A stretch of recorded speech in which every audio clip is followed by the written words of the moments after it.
Welcome to Daily Scripture Reading, Ezekiel chapter 28, beginning at verse 24.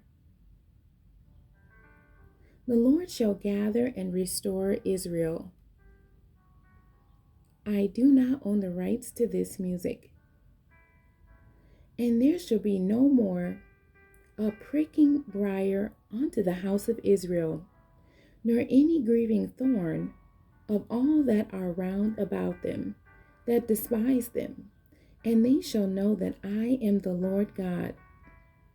Thus saith the Lord God, when I shall have gathered the house of Israel from the people among whom they are scattered, and shall be sanctified in them in the sight of the heathen, then shall they dwell in their land that I have given to my servant Jacob, and they shall dwell safely therein, and shall build houses and plant vineyards.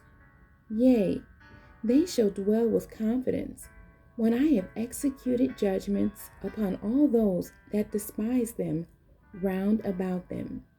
And they shall know that I am the Lord their God. The end. God bless you, and thank you for joining me today.